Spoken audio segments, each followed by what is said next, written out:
Mr. Speaker, sir, coming to the budget estimates, I am not going to deal at length with the amounts allotted to various departments. I shall deal only with the major policy of the government which should be adopted in future for the welfare of the state. In the sphere of education, which could be put down under three categories, namely college education, school education, and primary education. There is a shortage of teachers even as we have with regard to food and cloth. It is the case so far as secondary grade trained teachers are concerned. In order that there may not be any shortage of teachers and to get over this situation, I suggest that the minimum salary for teachers should be raised from the present level. Along with the shortage of teachers, we also see there is insufficient equipment by way of building accommodation also. A suggestion has been made by some honorable members that the number of pupils to be managed by one teacher should be increased. I think the better course would be to introduce the shift system so that another shift of boys might also receive education without constructing new buildings.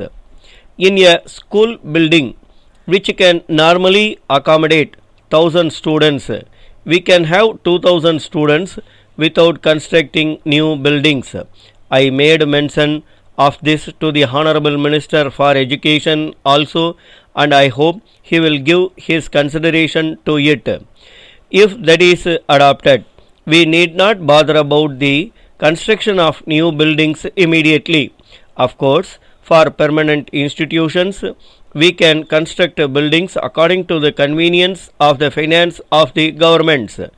It may also be noted that the shift system in the matter of education is being adopted in some western countries also. I wish to say a word about land revenue and agriculture. The river Kaveri is running through my district Coimbatore, Tiruchi and some other districts. There you have forest lands. Several departmental officers have recommended that these lands may be converted into wetlands. It is capable of producing fine paddy every season. There will be no need for the grant of any subsidy. If you only dig 4 or 5 feet, you are able to get fine water very easily. I strongly recommend to government that this may be considered immediately so that more than 10,000 acres may be brought under cultivation as wetlands. I am sorry to say that the health of the people does not receive as much attention as it ought to.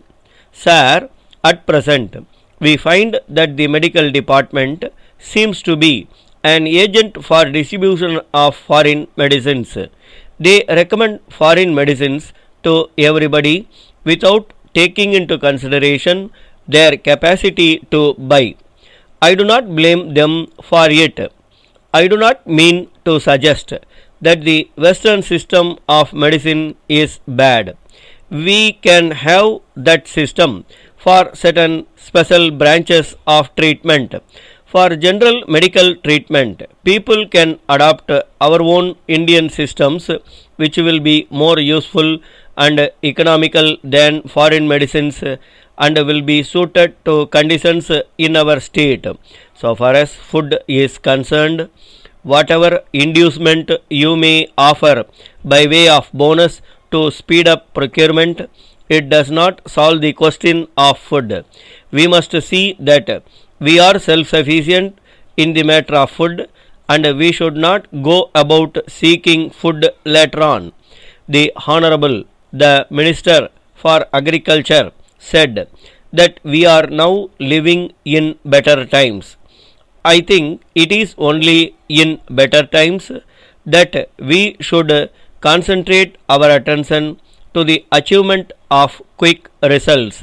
Letter dated 28th May 1980 from the General Secretary, All India Electrical Goods Dealers Association, Madras, to the Honorable Minister for Commerce, Government of India, New Delhi. Sir, we would like to bring the following to the kind attention of the Government of India for sympathetic consideration and favorable action.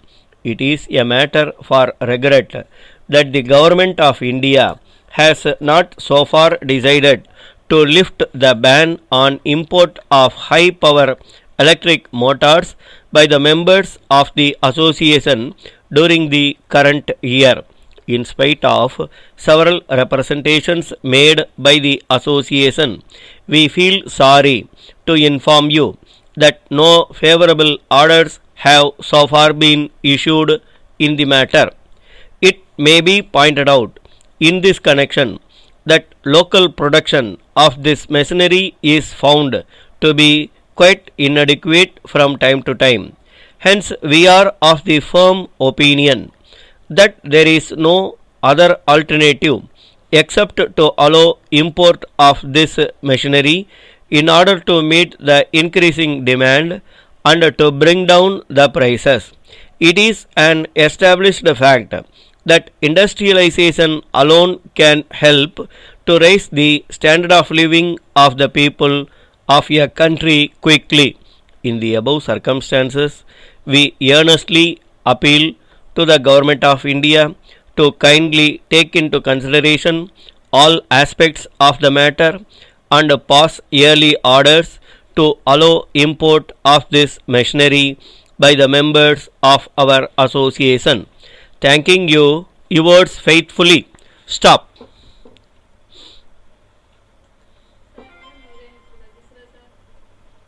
चला चला paper में लिखित हो रहा सामाई English junior मु दिया